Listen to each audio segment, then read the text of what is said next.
Hello everyone, आप सब लोगों का मेरे यूट्यूब चैनल में स्वागत है। आज हम डेवा इक्वेशन के बारे में स्टडी करेंगे। लास्ट वीडियो के अंदर आपको क्लासेस मोसोट इक्वेशन के बारे में बताया था।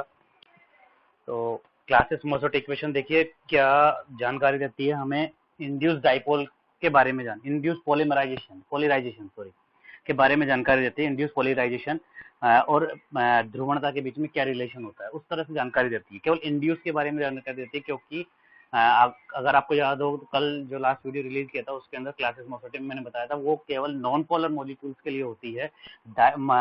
पोलर मॉलिक्यूल जिनमें परमानेंट डाइपोल मोमेंट होता है, इससे द्विध्रुव आघूर्ण होता है, उनके लिए नहीं है। उनके लिए नई इक्वेशन है Debye equation. Debye equation orientation polarization, यानी कि जो केवल स्थायी द्विध्रुव आघूर्ण अणु वाले अणुओं में उत्पन्न होता है, वो उसकी एक्सप्लेनेशन देती है यहाँ पर। और डेबाई इक्वेशन कंप्लीट पोलराइजेशन यानी मोलर पोलराइजेशन तथा ताप के रिलेशन के बारे में जानकारी देता है। तो यहाँ डेबाई इक्वेशन में हम अपन कंप्लीट पोलराइजेशन पढ़ेंगे, मोलर पोलराइजेशन के बारे में स्टडी करेंगे। क्योंकि अगर आपको याद हो तो कल जो था वो इंड्यूस पोलराइजेशन था केवल, क्योंकि वो नॉन पोलर मॉलिक्यूल थे, जबकि पोलर मॉलिक्यूल में इंड्यूस के साथ साथ एंड ओरिएंटेशन भी होता है। तो यहाँ कंप्लीट पोलराइजेशन की स्टडी करेंगे और उस कंप्लीट पोलराइजेशन को मोलर पोलराइजेशन बोलते हैं, जिसको उसका ताप के साथ कैसे इफेक्ट आता है उसी के बारे में जानकारी हमें हमारी ये डेबाई इक्वेशन देती है। इसका ओरिएंटेशन ऑफ डाइपोल यानी डाइपोल जो द्विध्रुव आघूर्ण होंगे, द्विध्रुव जो होंगे, उनका अभिविन्यासीय पोलराइजेशन कैसे होगा उसके बारे में भी स्टडी करेंगे इसके अंदर। तो डेबाई इक्वेशन हमें क्या बताती है? डेबाई इक्वेशन हमें बताती है मोलर पोलराइजेशन यानी कि कंप्लीट पोलराइजेशन, जिसके अंदर ओरिएंटेशन प्लस इंड्यूस दोनों को इंक्लूड किया गया है। मोलर पोलराइजेशन एंड टेम्परेचर के रिलेशन के बारे में जानकारी देती है कि टेम्परेचर के साथ मोलर पोलराइजेशन कैसे चेंज होता है। तो अगर कल आपको याद हो तो मैंने बताया था इंड्यूस पोलराइजेशन के अंदर जो डाइपोल मोमेंट है, द्विध्रुव आघूर्ण है, वो डायरेक्टली प्रोपोर्शनल होता है विद्युत क्षेत्र की तीव्रता से। जिसको समानुपाती को उठाया था तो एक अल्फा आया था, अल्फा डी आया था इंड्यूस के अंदर। सेम यहाँ मोलर पोलराइजेशन के अंदर भी मोलर पोलराइजेशन जो होगा, कंप्लीट पोलराइजेशन विद्युत क्षेत्र की तीव्रता के समानुपाती होगा, और यहाँ पर भी अल्फा निकल करके आएगा। तो देखिए, तो इसके लिए जो फॉर्मूला लिख सकते हैं हम कंप्लीट पोलराइजेशन के लिए, वो फॉर्मूला इस तरह से होगा, म्यू एम बराबर अल्फा इंटू एफ। ठीक है, म्यू एम बराबर alpha into f. Clear? Mu m क्या है यहाँ पर? मोलर पोलराइजेशन या मोलर डाइपोल मोमेंट, जो कंप्लीट मिलकर के दोनों से मिलके बना है, इंड्यूस एंड ओरिएंटेशन से। ठीक है, अल्फा है पोलराइजेबिलिटी यानी कि मोलर पोलराइजेबिलिटी।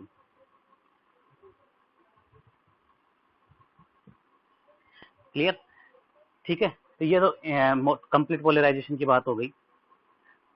अब बात ओरिएंटेशन की।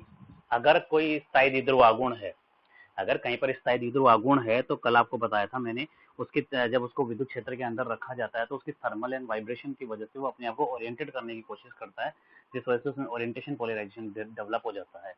और ओरिएंटेशन पोलराइजेशन वही जिस तरह से हमने म्यू एम लिखा है, जिस तरह से हमने म्यू आई लिखा है, वैसे म्यू ओ बराबर o for orientation alpha o f. तो म्यू ओ क्या है? Orientation dipole moment, orientation dipole moment, और अल्फा जीरो है ओरिएंटेशन पोलराइजेबिलिटी, ध्रुवणता।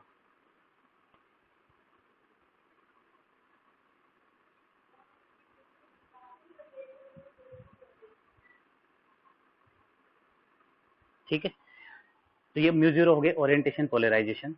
क्लियर? और अगर म्यू आई की बात करें जो कल इंड्यूस था, तो म्यू आई बराबर क्या हो जाएगा? Alpha d into F. Alpha D क्या है? Distorted polarisability. क्लियर? तो यानी कि कहने का क्या मतलब है, तीन तरह के पोलराइजेशन हो गए, एक मोलर जो कंप्लीट है, एक ओरिएंटेशन और एक इंड्यूस। ठीक है, तो पोलराइजेबिलिटी क्या हो जाएगी? तो अल्फा टोटल पोलराइजेबिलिटी यानी कि अल्फा बराबर alpha zero into alpha D, alpha बराबर alpha zero into alpha D हो जाएगा। अल्फा जीरो का मतलब अल्फा ओ बोलेंगे इसको, अल्फा ओ का मतलब ओरिएंटेशन पोलराइजेशन, और अल्फा डी हमारा डिस्टोर्टेड। इस अल्फा की वैल्यू को पुट कर दें यहाँ पर कंप्लीट के अंदर, तो देखिए क्या होगा, सिंपली पुट कर दें, यहाँ पर हमने म्यू एम बराबर लिख दिया अल्फा ओ plus alpha d into f. Open करेंगे तो अल्फा 0 यानी कि अल्फा ओ एफ और alpha d f. Alpha o f किसके बराबर है, ओरिएंटेशन के, और अल्फा डी किसकी एफ किसके बराबर है, इंड्यूस के। यानी कि टोटल पोलराइजेशन यानी मोलर पोलराइजेशन दोनों का योग होगा, जैसा कि हमने कल भी देखा था आपको। यानी total dipole moment, complete dipole moment mu 0 plus mu o plus mu d के बराबर होगा। ठीक है, चलिए नेक्स्ट। तो ये तो हमने इसका निकाल दिया। अब हम बात करते हैं, देखिए देखिए यहाँ पर मैं इसको इरेज कर रहा हूँ। अब देखिए जो क्या है हमारा डाइपोल मोमेंट, जैसे इस डाइपोल को हमने इलेक्ट्रिक फील्ड के अंदर रखा, इलेक्ट्रिक फील्ड में अपने आप को क्या करेगा, अरेंज व्यवस्थित करने की, ओरिएंटेड करने की कोशिश करेगा। ठीक है, ओरिएंटेड करने की कोशिश करेगा। तो जैसे मान लेते हैं ये डाइपोल है हमारा, यहाँ पर पॉजिटिव है और यहाँ पर नेगेटिव है, तो ये इस डायरेक्शन में तो हमारा डाइपोल है। ठीक है, हमारा विद्युत क्षेत्र है इस डायरेक्शन में, जो डाइपोल से थीटा कोण पर व्यवस्थित है। ठीक है, तो जो डाइपोल की इस विद्युत क्षेत्र की डायरेक्शन में डाइपोल का मान कितना होगा, म्यू कोस थीटा। यानी इस डायरेक्शन में म्यू कोस थीटा, एंगल से लगते हुए कोस थीटा आता है, एंगल से दूर साइन थीटा आता है। तो हमारे डाइपोल से लगते हुए क्या होगा, म्यू कोस थीटा। यानी कि हमारा डाइपोल क्या करता है, अपने आप को इस तरह अभिविन्यासित करता है। तो यहाँ हम एक लाइन लिख सकते हैं कि डाइपोल जो है विद्युत क्षेत्र के अंदर अपने आप को इस तरह से व्यवस्थित करता है, अभिविन्यासित करता है कि वो विद्युत क्षेत्र की तीव्रता के साथ थीटा एंगल पर रहता है। क्लियर। अब अगर इस डाइपोल की स्थितिज ऊर्जा को जो दिया जाएगा, स्थितिज ऊर्जा का जो फॉर्मूला होगा, स्थितिज ऊर्जा का फॉर्मूला होगा minus U F cos theta, ये minus mu F cos theta. Mu तो कोस थीटा तो हमारे डाइपोल का वैल्यू हो गई, और एफ हमारी विद्युत क्षेत्र की तीव्रता, इन दोनों का गुणनफल स्थितिज ऊर्जा के बराबर होता है, minus mu F cos theta. Clear. यानी कि ये, तो यहाँ पर आपसे कोई पूछ ले कि म्यू कोस थीटा क्या है, तो म्यू कोस थीटा है एफ की दिशा में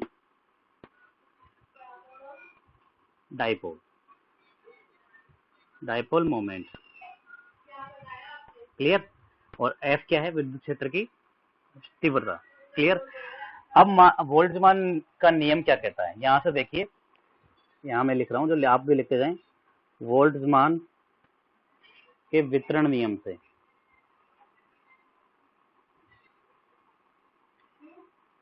वितरण नियम से हम एक छोटा सा अणु लेंगे, छोटे से अणुओं की संख्या लेंगे, बहुत कम, एंगल थीटा नहीं है, छोटा सा एंगल डी ओमेगा के अंदर, छोटे से ओमेगा, छोटा सा कोण एंगल डी ओमेगा के अंदर, छोटा कोण डी ओमेगा में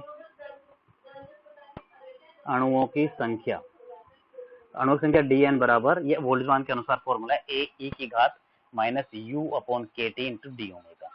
ठीक है, ए ई की घात माइनस यू अपॉन के टी इंटू डी ओमेगा। के क्या है यहाँ, के तो है, के है यहाँ पर बोल्ट्जमान कांस्टेंट, ये के है यहाँ पर बोल्ट्जमान नियतांक।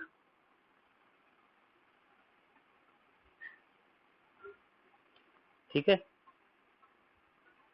टी है टेम्परेचर। क्लियर। तो डी एन बराबर हो गया ए ई की पावर माइनस यू अपॉन के टी इंटू डी ओमेगा। ए है समानुपाती स्थिरांक।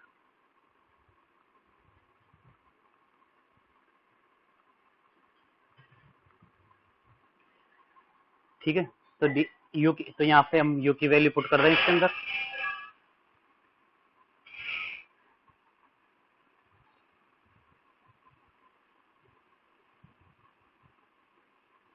देखिए यहाँ से हम यू की वैल्यू पुट कर देते हैं यहाँ पर, तो यू की वैल्यू है minus mu F cos theta, यहाँ पर minus mu F cos theta रखेंगे तो माइनस माइनस प्लस हो जाएगा, तो mu F cos theta upon के टी इंटू डी ओमेगा। अब अगर हमें अणुओं की संख्या, संपूर्ण अणु, कुल टोटल अणुओं की संख्या निकालनी है, तो यहाँ तो हमने छोटा एंगल लिया है, तो संपूर्ण एंगल कितना हो जाएगा, संपूर्ण कोण 0 से लेके 2 पाई, यही होता है 360 डिग्री तक। ठीक है, में अणुओं की संख्या, तो संपूर्ण एंगल के अंदर अणुओं की संख्या निकालने के लिए क्या करेंगे, इसका समाकलन कर दें 0 से 2 पाई के बीच में। तो 0 से 2 पाई के बीच में समाकलन किया, डीएन का समाकलन तो क्या हो जाएगा, डी एन का इंटीग्रेशन एन हो जाएगा, संपूर्ण अणुओं की संख्या 0 से 2 पाई ए ई की power mu F cos theta upon के टी इंटू डी ओमेगा कर दिया यहाँ पर। क्लियर? चलिए नेक्स्ट देखते हैं।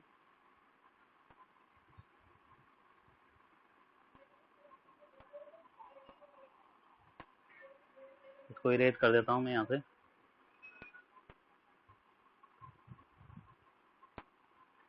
तो अब देखिए हमें क्या करना है, टोटल डाइपोल मोमेंट निकालना है। टोटल डाइपोल मोमेंट, एक अणु का डाइपोल मोमेंट कितना था, म्यू कोस थीटा, एफ की डायरेक्शन में निकालना है हमें। विद्युत क्षेत्र की दिशा में टोटल डाइपोल मोमेंट निकालना है। तो विद्युत क्षेत्र की दिशा में टोटल डाइपोल मोमेंट, एक अणु का डाइपोल मोमेंट कितना है, उस डायग्राम में अगर आपको याद हो, जो डायग्राम मैंने बना रखा था इसके अंदर इस तरह से, ये एफ, यहाँ थीटा एंगल था, यहाँ म्यू कोस थीटा, ये म्यू था। तो एक अणु का डाइपोल मोमेंट कितना है, म्यू कोस थीटा। अणुओं की संख्या कितनी है, एन, तो एन अणुओं का कितना हो जाएगा, एन से multiply n mu cos theta. Clear? N की वैल्यू जस्ट इससे पहले वाले पेज पर निकाली थी, इंटीग्रेशन किया था, ए ई म्यू कोस थीटा के T upon D omega into, ये एक्स नहीं है, इंटू है म्यू कोस थीटा। क्लियर?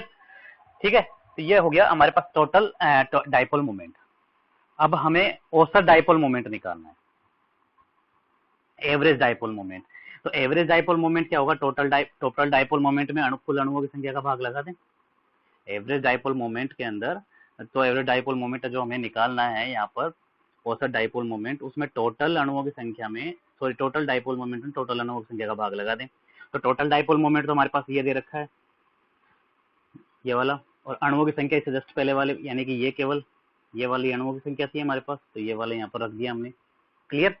और ये जो एवरेज डाइपोल मोमेंट निकल करके आएगा, ये एवरेज जो डाइपोल मोमेंट निकल करके आएगा, ये ओरिएंटेशन डाइपोल मोमेंट कहलाता है। जो एवरेज डाइपोल मोमेंट है, ये ओरिएंटेशन डाइपोल मोमेंट कहलाता है, यानी कि म्यू ओ कहलाता है। तो यानी कि म्यू ओ बराबर, ये हो गया, ए कॉमन है, ए समानुपाती स्थिरांक है, यहाँ पे ए कांस्टेंट है, तो कांस्टेंट बाहर आएगा, तो कैंसिल आउट हो जाएगा। क्लियर? अब देखिए इसको सोल्व करना है हमें आगे।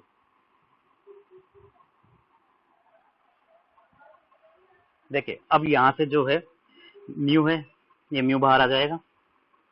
क्लियर? तो यहाँ से क्या हो जाएगा, देखिए इस इक्वेशन को अगर मैं मॉडिफाई फॉर्म में लिखना चाहूँ, इंटीग्रेशन 0 से 2 पाई, म्यू बाहर हो गया, ए से कैंसिल आउट हो गया, ए की power mu F cos theta upon के टी, ठीक है, इंटू डी ओमेगा कोस थीटा। क्लियर? ठीक है, और नीचे वाला हो जाएगा ए ई की power mu F cos theta upon के टी। अब यहाँ कुछ अज्यूम करे गए हैं, म्यू एफ अपॉन के टी को एक्स माना गया है। अगर इसको सोल्व करना है हमें, म्यू एफ अपॉन के टी को एक्स माना गया है, कोस थीटा जो है उसको टी माना गया है, कोस थीटा को टी माना गया है, डी ओमेगा को 2 pi sine theta T theta जो 2 पाई डी टी के बराबर, उसको डी टी माना गया है, टी ओमेगा को। तो वैल्यूज पुट करते हैं यहाँ पर। देखिए इसको सोल्व करने के लिए ऐसा समझेंगे, ये लैंगवेन फंक्शन कहलाता है, लैंगवेन नामक लैंगवेन फंक्शन कहलाता है इसको सोल्व करने के लिए। तो क्या किया गया, म्यू एफ अपॉन के टी को एक्स माना गया, कोस थीटा को टी माना गया, और डी ओमेगा को डी टी माना गया। तो देखिए यहाँ पर mu F cos theta, mu F upon के टी हो गया, तो म्यू तो बाहर हो गया, कोस थीटा को टी माना तो टी हो गया, ई की power x cos theta T हो जाएगा, into D T D omega, नीचे ई की power x T into D T हो जाएगा। क्लियर? जब इसको सोल्व किया गया, लैंगवेन फंक्शन कहलाता है ये, जब इसको सोल्व किया गया इस लैंगवेन फंक्शन को, तो ये जो केवल ये जो वैल्यू है, म्यू को छोड़ करके जो वैल्यू है, ये लैंगवेन फंक्शन कहलाता है, इसको एल एक्स से रिप्रेजेंट करते हैं। तो म्यू इंटू एल एक्स यानी लैंगवेन फंक्शन, जब इसको सोल्व किया गया इस लैंगवेन फंक्शन को, तो इसकी वैल्यू आई 1/3 एक्स।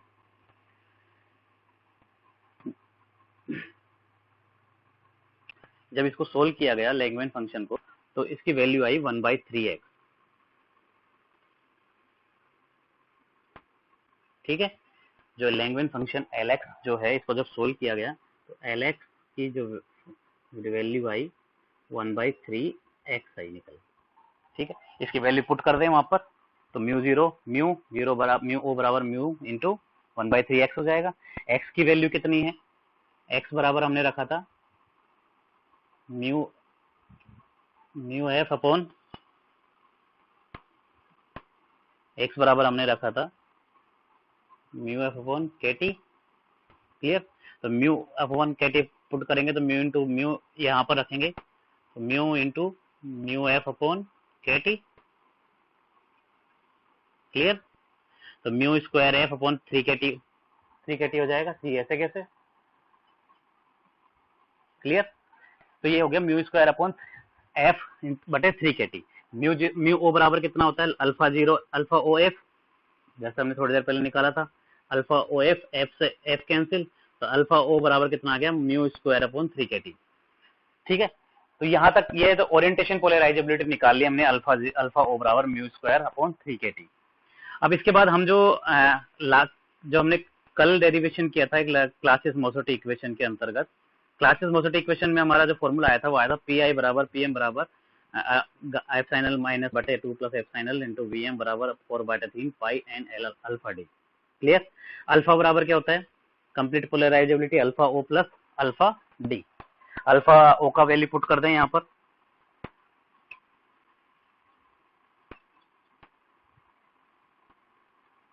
यहाँ पर अल्फा ओ की वैल्यू पुट कर रहे हैं हम कितनी म्यू स्क्वायर अपॉन 3 के टी। चलिए रखिए म्यू स्क्वायर अपॉन 3 के टी जैसे ही वैल्यू पुट करी तो अल्फा बराबर आ गया म्यू स्क्वायर अपॉन 3 के T into plus alpha D. Clear. अब हमारी जो इक्वेशन है जो हमारी पोलराइजेबिलिटी जो क्लासियस मोसोटी इक्वेशन है 4/3 pi N alpha D. Clausius Mossotti equation जो पी एम बराबर थी हमारी 4/3 पाई एन अल्फा डी। ये अल्फा डी क्या है डिस्टोर्टेड, इसको ध्यान से सुनना इस लाइन को। अल्फा डी क्या है डिस्टोर्ट पोलराइजेबिलिटी। ये केवल किस अणुओं के लिए, ये उन अणुओं के लिए जो केवल नॉन पोलर थे। अगर क्लासियस मोसोटी इक्वेशन उन अणुओं के लिए लगाई जाए जो नॉन पोलर भी हैं और पोलर भी हैं, यानी दोनों अणुओं के लिए लगाई जाए अगर, तो क्लासियस मोसोटी इक्वेशन अगर कहने का मतलब है अगर क्लासियस मोसोटी इक्वेशन के अंतर्गत ओरिएंटेशन पोलराइजेशन को अगर इंक्लूड कर दिया जाए, यानी कि इंड्यूस प्लस ओरिएंटेशन इन दोनों को इंक्लूड कर दिया जाए तो क्या हो जाएगा। तो अल्फा डी के स्थान पर हम क्या यूज कर सकते हैं अल्फा। तो ये जो अब क्लासियस मोसोटी इक्वेशन बन गई ये उन मॉलिक्यूल्स के लिए बन गई जो ध्रुवीय तथा साथ में अध्रुवीय दोनों है, पोलर एंड नॉन पोलर दोनों के लिए ये इक्वेशन बन गई अब। क्लियर। तो यहाँ अल्फा रखने का मतलब है, यहाँ ये क्लासियस मोसोटी इक्वेशन के अंदर अल्फा रखने का मतलब है पोलर एंड नॉन पोलर दोनों के लिए ये इक्वेशन डिराइव हो गई है, पोलर एंड नॉन पोलर के लिए। ठीक है। तो अब यहाँ पर हम अल्फा की वैल्यू पुट कर दें। अल्फा की वैल्यू क्या है हमारे पास ये alpha D plus mu square upon 3 के टी। हमने सिंपली यहाँ पर अल्फा डी और म्यू स्क्वायर अपॉन 3 के टी रखा, इसको मल्टीप्लाई करेंगे तो 4/π/3 N alpha D plus 4/3 pi N mu square upon 3 के टी। क्लियर। तो ये जो इक्वेशन निकल करके आई है हमारे पास, ये जो इक्वेशन निकल करके आई है ये हमारी डेबाई इक्वेशन है। बहुत सिंपल है, कुछ भी नहीं है, एक बार दो बार रिवीजन करोगे ये इजीली हो जाएगी। तो यही डेबाई इक्वेशन कहलाती है। अब इस डेबाई इक्वेशन में देखिए आप पी एम बराबर वाला पार्ट कौन सा है हमारा कल वाला क्लासियस मोसोटी जो नॉन पोलर के लिए थी पी आई। ठीक है, ये पी आई वाला पार्ट है, जबकि ये जो अगला वाला जो पार्ट है डेबाई के अकॉर्डिंग ये पीओ वाला पार्ट है, ओरिएंटेशन पोलराइजेशन। और यही हम शुरू से कह रहे हैं कि पी एम बराबर पी आई प्लस पीओ होता है। क्लियर। तो ये हमारी फाइनली डेबाई इक्वेशन हो गई। यहाँ जो चीज ध्यान रखने की वो ये है कि अल्फा क्यों यूज किया गया, क्योंकि ये जो इक्वेशन है नॉन पोलर मॉलिक्यूल्स के लिए है जो क्लासियस मोसोटी ने कल दी थी। अगर क्लासियस मोसोटी को दोनों टाइप के मॉलिक्यूल्स के लिए लगा दी तो अल्फा डी के स्थान पर क्या हो जाएगा अल्फा। ठीक है, बाकी सिंपली हमने वैल्यूज पुट करी है। अब हम बात करते हैं हमारे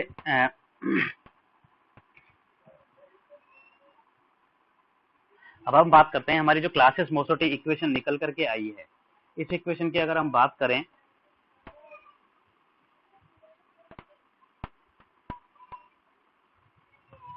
देखिए कि इसके टेम्परेचर पर कैसे निर्भर करेगी हमारी क्लासियस मोसोटी, ये हमें चेक करना है।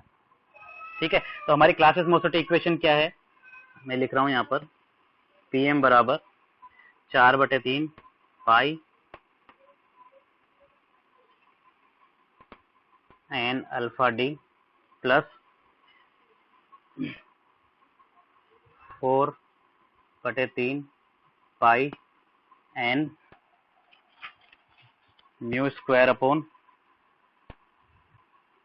3 kT। इसको और चेंज कर सकते हैं हम, 4/3 pi N alpha D plus 4/9 3 × 3 pi N mu square upon kT। ठीक है, तो अब इन्होंने जो टेम्परेचर का इफेक्ट देखने के लिए क्या किया, इसको तो मान लिया ए, और देखिए यहाँ मैं लिख रहा हूँ 4/3 पाई एन अल्फा डी को माना ए, और 4/9 पाई एन म्यू स्क्वायर अपॉन के इसको माना बी। तो यहाँ पर देखिए रखिए आप, तो पी एम बराबर क्या हो जाएगा, ए प्लस बी अपॉन टी। अब अगर पी एम और 1/t के बीच में ग्राफ खींचे, पी एम और 1/t के बीच में ग्राफ खींचे अगर, तो देखिए यहां से देखिए y बराबर x प्लस एम एक्स। ठीक है, सीधा समानुपाती का रिलेशन है, क्लियर कट। लेकिन इंटरसेप्ट भी मौजूद है और स्लोप भी मौजूद है 1/t के बीच में अगर, तो हमेशा सेंटर से नहीं आएगा, यहाँ से नहीं आएगी, बल्कि कहीं ऊपर से लाइन आएगी। जब इनके लिए जब ग्राफ खींचा गया तो क्या देखा गया, देखिए जैसे कि अगर जैसे ग्राफ खींचा गया कि CH3Cl के लिए, HCl के लिए जो पोलर मॉलिक्यूल है, तो क्या देखा गया कि इस तरह से सीधी लाइनें आई,